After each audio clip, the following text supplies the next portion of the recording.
Hi, I'm Dr. Charlene Walters, author, business and branding mentor, trainer, as well as your host for Launch, a business talk show for anyone who wants to launch their business, their career, or their life.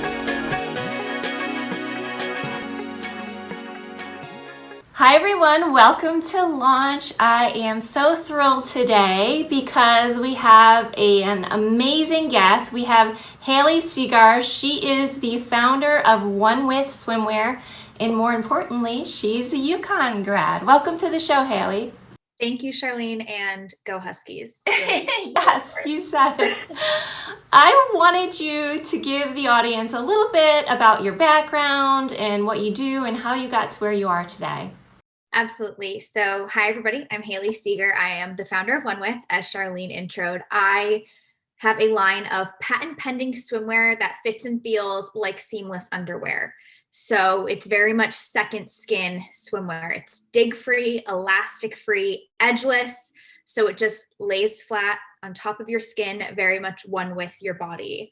And the whole genesis of this idea was I was trying on a bunch of different swimsuits for an upcoming trip to Miami. I hated the way every single one fit and felt. And I literally said out loud, why can't I just have a swimsuit that fits me like my favorite seamless underwear does? That was my light bulb moment. It took me 2.5 years to develop, but we finally launched back in November of 2021 with our patent pending swimwear. So that's a little bit about how we brought OneWith to life in a nutshell. That is so awesome, and it is really funny that swimwear can be so uncomfortable, but you're in it all day. You've got sand, you've got all these other things to deal with. So it's great that you did that.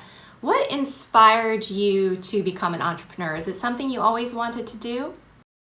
Yeah, I always knew, I kind of always say I didn't have the word entrepreneur, right, as a kid, but I always had this sort of tacit feeling within myself that I would have a brand, that I'd have something of my own one day. And not just like a business, but a brand. Especially as I got older, I had that feeling more and more.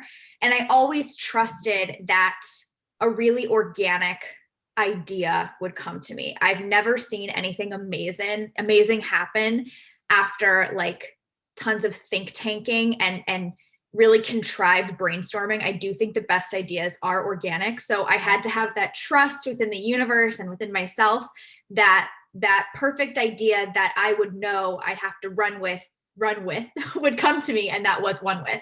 There's a little like quippy limericky type thing. But yeah, so I just kind of trusted that the idea would be planted in my head. And that's really true because you have to have that one brilliant idea, and sometimes it takes a while and it happens in your travels, so to speak. What made you come up with the name OneWith? It was shortly after I thought of the concept, which again was swimwear that fit and felt like my favorite seamless underwear. And I knew how I wanted it to literally feel on my skin, Yes. which again went beyond just it feeling like seamless underwear. I knew, and this is how I came to the name, as I said out loud, I was like, I just want it to feel one with my body. That's And great. that's how I came up with it. I also have grown up on the Connecticut shoreline, live currently on the Connecticut shoreline. I love it. I've always felt this really strong tie to the beach, the water, very much like one with the ocean. I love being outside. I love nature. So there's also kind of like that just more like earthy element to it too that I really like, but it was pretty organic in me just saying, I just want something that feels one with my body. And that's how the name happened. There you go. You got it. So you've had a lot of experience now as an entrepreneur and you've seen the ups and downs of it. What has been your favorite thing about being an entrepreneur?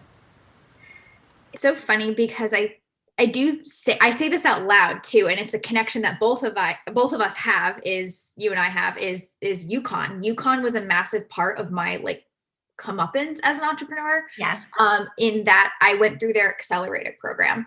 And I think that that was such a big slash positive part of my journey so far, because I went into that so unjaded and so, with like doe eyes and just, really soaking up every little bit that that I could learn about being an entrepreneur. And that was really early in my journey. So, I don't know if UConn thinks I'm joking when I say that it's my favorite thing I've done, or if they think I'm blowing smoke, but I'm really, really not. I think there's something really, really magical about your earliest days as an entrepreneur, because again, you're so unjaded.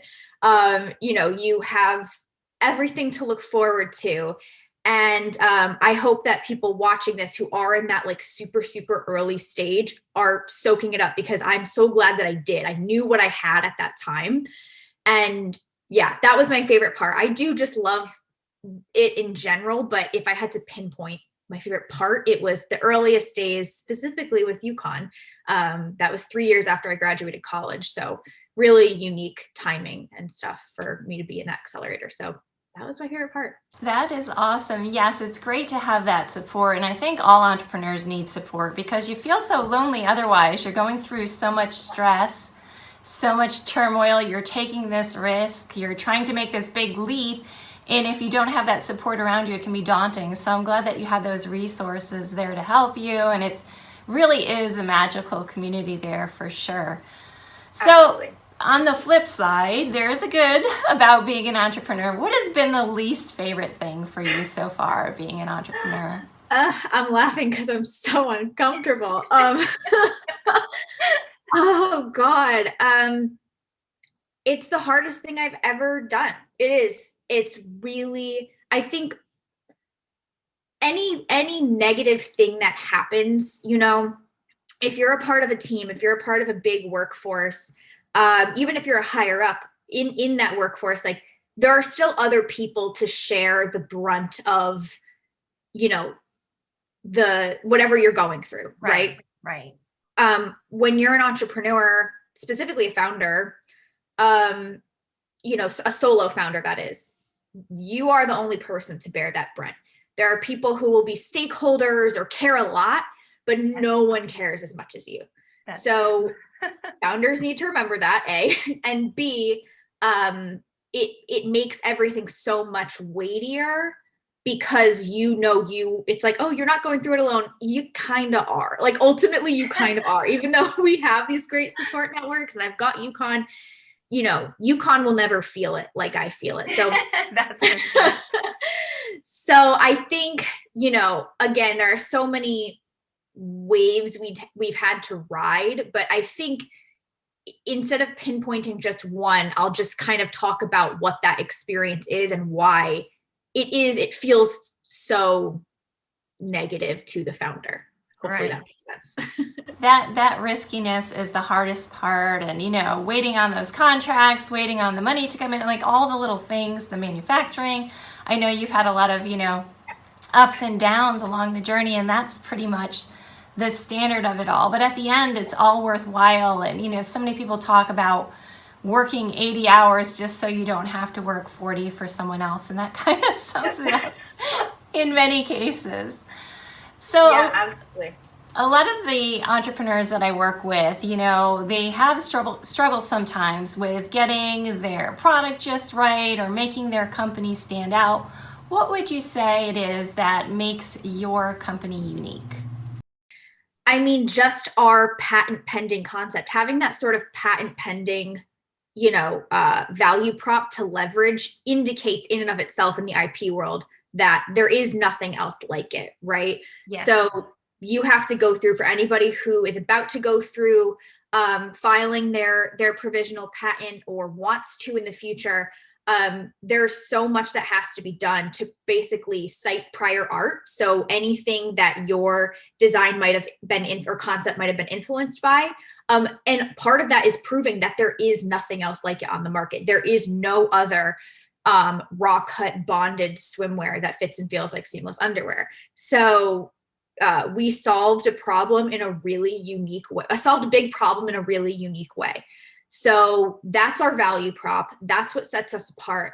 That's like on the really like logistical, conceptual side of things, but in a more fun, light, creative note, I made the decision pretty early on, not long after I came up with the name, that I wanted all of the branding to be centered on the Northeast. So the tri-state, New York, New Jersey, Connecticut, and New England, because those are where my summer memories are. And that's where I remember being in a swimsuit and me having the best times, playing on the beach or whatever. And to me, that's what summer is. That's what swimwear is. It's not necessarily tropical destinations. Every swim brand ever to exist shows palm trees and, tropical vacations on their feeds and in all of their visuals. I didn't want that. In addition to our brand being conceptually really unique, I wanted our actual branding to be unique. So you'll see any New Englanders, tri-state people, if you look at our names, there might be some names of the pieces that you recognize and places in all of our visuals that you'll recognize as well. That is awesome. And that's a great concept because, like you, I grew up in Connecticut and I remember those early days and, high school, hanging with my friends at the beach or in college or what have you. And it really was that kind of Northeastern beach versus the ones I go to now, I guess I would say. So that's a really interesting twist. And I'm sure your customers love that. What else do you hear from customers in terms of feedback about your products? Yeah, it's so funny because, I spent so much time, money, energy, effort, tears, blood, sweat, all the things, developing this raw cut, bonded swimwear, right? That I can just pull. Since we're visual and we're not a podcast, it's actually really helpful to have this. So it's completely raw edged, again, bonded instead of stitched so that there's no tension pulling on your skin to create indents, things like that. So, this is what I've spent the most time on. Right. We had to put in, and it's so funny because I almost at the 11th hour completely omitted this entirely. Thank God we didn't for a ton of reasons. But there's an inner silicone strip on the inside. I don't know if you can see it. The light will catch it. Yes. So it's super soft, but it helps the swim stay on your skin. People love this, love it. So that's one of those things where, I was like, okay, again, you spend so much time, you're like, look at this. And people are like, look at that. Yeah, sometimes it's those surprising little add-ons that are the things that really get people. That's really awesome. Sounds like you're really popular with your customers. Do you find a lot of repeat customers? Yeah, I was just going through the other day, some of our top spending customers to kind of reward them for supporting us at such an early stage. Yes. Going back to your question too, Charlene, about feedback of the product, I think something I think is really important that needs to be talked about more in spaces that's not just the entrepreneurial community is when a brand launches for the first time, unless the founder has the biggest ego in the world, which you really hope they don't, the product that you put out in the world for the first time is your MVP, right? Your minimum viable product a lot of the times. So you put this out into the world to get feedback, to see its flaws, see its strengths, and then iterate from there. So, we've been taking the feedback on all ends to improve for this next product. So again, I feel the term MVP, when people think about that in relation to a product, it sounds like your hero product or something like that. It's actually it's your, your baby infant, stage of product that is saleable, but you're still learning from. So, yeah, I wanted to kind of put that in there since I know your show is geared a lot towards people who are in their kind of early entrepreneurial phase. I feel like that phrase needs to be talked a lot about and permission needs to be given to launch with your MVP. I agree. I think that is such an important part of it and just really that interaction with customers, because I think sometimes people jump into business and they don't realize hey, they thought it was a great idea, but the customers had something else in mind. And just saying that and talking about that and knowing that you can jump out there and start and get that feedback with your MVP is really valuable. And it's definitely interesting. And there's a lot of interesting things about your company. I've been poking through your website. But one of the things I noticed is that you use sustainable packaging. Can you talk a little bit about that and why it was important to you? Absolutely. So thank you for noticing that. You really did some digging. So thank you, Charlene. fashion, I feel like it needs to be said, is by no means the most sustainable industry around, just by the sheer nature of it. Right. Even if you are using really sustainable fabrics and stuff, it's still just, you're still producing, right? Like you're still producing. So it's not the most sustainable. We have more efforts that we want to employ, going forward in furthering our sustainability efforts. But to your point, the reason I chose sustainable packaging is I felt like it was kind of the least we could do, Right. to kind of outweigh producing a novel product. And it's a novel problem-solving product. It's not just like super fun, cute swimsuits. It really does solve a problem, and it's changing the way that women feel in their swimwear. So we're contributing to the greater good in that way. But again, I felt like, it was kind of the least we could do in terms of just being a business and offsetting, again, some of the production that we're doing and putting more goods out into the world that weren't there before. I think that's awesome, and that's really admirable. And I also noticed too on your website that you chose to use a variety of body types for your models when you're showing the swimwear. Can you talk a little bit about that? Absolutely. Models, working with models, doing photo shoots is one of my favorite things to do. And I knew from an early point in developing this concept that I wanted people to be able to look at the website and relate to the girls on there, right? So we are a mid-size brand. So not petite, not plus, like our big, like our best-selling sizes are medium and large. Okay. So that is kind of represented, I think, in a lot of the models that we use. And that's me. That's my size. So I am my core demo. So I feel like I know who I'm talking to, and the type of girl who will love my suit and our suit. And that's who I try to use and have represented in all of our imagery, whether that's e-com shots or actual campaign visuals. And I think that's really important because so many different types of bodies are out there, and people, I know they mix and match, obviously, the top and the bottom, and it just used to be problematic when you had to get a small top and a small bottom or whatever. So it's great that you kind of embraced where the majority of customers are and where you saw yourself and where you could see your customers. So good for you for that. Thank you. Thank you very much. You're also an influencer. Can you talk a little bit about that and how it's going and how you got started with it? Yeah, so I'm kind of like a retired influencer, but I did it for a really long time. So I feel like I earned the retired badge.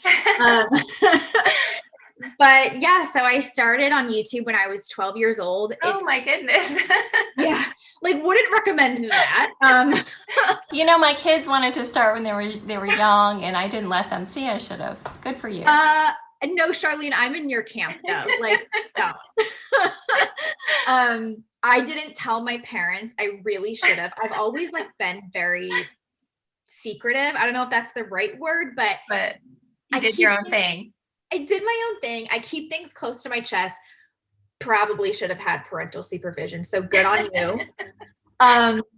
But yeah, so I started really young. And I think, much like I was saying before, of I don't think anything good comes of when people brainstorm, unless it's, Harvard, business school brainstorming, you know what I'm saying? And right. business school brainstorming, and Warby Parker is born out of that. That's one thing, but contriving what you think to be the next $1 million idea for the sake of it being your $1 million idea, I don't think is good. Same thing with people just becoming an influencer now because they see dollar signs attached to it. Right. I started creating content at a time when there was no such thing as monetizing it, and I was doing it just for fun. Okay. So yeah, it started really organically for me, and it grew into, me ending up going full time with it really far down the road. I worked a quote unquote real job you know, prior to me going full time with it. Right. But I'm using that term in quotes because that's what other people say. It is a real job, and it's a lot of work. Anybody who will tell you like it's a lot of work. Right. But you know, I'm trying to use the terms that often surround it. But yeah, so I started that really young, and it's given me a lot of social media, you know, expertise and know-how that I'm now able to implement in my startup, which is great. That is really great. You know, I talk to a lot of entrepreneurs and they are out there kind of starting in a new business, but we often recommend that they get some experience actually working at a company before they launch. And I noticed that you used to be a bridal consultant and worked in fashion too before all of this. How has that helped you out? That experience helped me tremendously, not just because it was in an adjacent field, right? Fashion, bridal, like bridal is actually sometimes considered in the intimate space, which is really interesting. It is interesting. It's a really intimate purchase. Like if you go on like classifications, like business classifications, it'll be like specialty shops, lingerie, intimate, swimwear, bridal. Like interesting. Oh, interesting. Right? But it's not just because it was in an adjacent field. It was because I got to watch people run businesses, and learn about customer interactions, what works, what doesn't, both on the running a business front and like me working with customers. So I always say, like, you know, that gave me invaluable experience. Also, like, through a job, you get to, someone told me this a long time ago, but for all intents and purposes, learn on someone else's dime. Yes. Like, I can agree with that for sure. Oh, yeah, right. And I mean, that sounds pretty like trite, but there is truth to that, because then you get to take the knowledge that you learned, the mistakes, the wins, and then bring that to your own thing. And you're still going to make mistakes. You're going to have people that you bring on that make mistakes, right? But you will be better for it. So, so yeah, I highly recommend that, Charlene. Thank you for bringing that up. Definitely. You know, one of my first jobs after I graduated from undergrad was in sales, you know, and a lot of people dread sales jobs. But for me, I have always found that experience so valuable because it's helped me in every other career and everything else I've ever done. So those early jobs, even though at the time you might not think you're really learning that much, you actually are learning a ton. And I'm glad that you were able to apply that to your future business. Absolutely. And I'm sure you can agree too. It's like, even if you hate it, or dread certain aspects, again, that's something that you know you want to try to avoid creating within your venture, right? You can learn a lot about even what not to do from working in various positions and companies, for sure. Yes, absolutely. So I'm going to switch gears a little bit. I have this fun little game I like to play in my show. It's called If You Tell Me Yours, I'll Tell You Mine. Would you like to play? Yes, please. I love it. Okay, first question. What's your go-to remote work outfit? Exactly what I'm wearing right now. I have like my OneWith crop top on. Well, something that I make into a crop top, and then oversized joggers or sweatpants. That's perfect. For me, you know, it depends on how many meetings I have or if I have to be on camera. So a lot of times I'm always in dresses and people think, oh, you're always so dressed up. It really is like, a dress to me is like pajamas. Like you just throw it on, it's ready to go, it's really comfy. And then if not, I'll probably be in workout clothes. If I don't have any meetings or anything that I have to be on camera for, I'll be in my workout clothes. I love that for you, Charlene. It's I feel like it's probably also a really good like posturing thing. I feel like, you know how they say you sell better when you're dressed up? Yes. I feel like there's got to be some aspect of that too when you're just wearing a dress at home, right? You know, it's so funny because I had a really important phone call, and it was just phone the other day, but I got myself all dressed up and ready like I was going to be there, because you do feel better when you're all ready to go and you're presenting well. So good lesson. Absolutely. So what is a Netflix series that you watched really quickly and you're embarrassed about? Oh my gosh. I mean, this is so dated. Like, it's actually a little cringy for me to say this, but I feel like the last thing I watched in quick succession realistically was Tiger King. Oh yeah, that was a good one. I think a lot of people were watching that at the time though, because there wasn't a lot else to do. And that's why, like, I wish I could say something cool and sometimes more of the times. That was almost 3 years ago. I tend to watch, which is really embarrassing. My girls are teenagers, so a lot of times I'll put like a teenager series on TV so that they might join in and watch it with me. And what always happens every time is that they walk away and then I'm hooked on this teenage drama. So recently, even though it's an older show, I watched The Vampire Diaries, and it was so long, but I watched that so fast. I kept going and going until I got through it. So that was a little embarrassing. I don't think it's embarrassing. People still talk. I was listening to a podcast this morning that referenced that, as weird as that is. So there's got to be something to it for sure. There is, I guess. Okay, next question. So if you were an ice cream flavor, what would it be? I'm dairy free. I have a dairy allergy. So I would probably be oat milk cookie dough. Oh, that's a good one. I love cookie dough. What about you? I would probably be chocolate chip. It's that kind of just everyday kind of moving forward and then that little something extra. So I think that would be the one that best described me. Finally, I think we're at the end of our game here and it's been so much fun. I would love for you to tell the audience a little bit about where they could find out more about you. For sure. So for me, you can find OneWith at onewithswim.com, onewithswim.com. We just launched our merch line, which I'm wearing right now. And yeah, all of our socials are at OneWithSwim. Very good. I love when the socials are consistent. So everyone be sure to check out Hayley's OneWith and check out Hayley and all the great things she's done. And we will see you next time on Launch.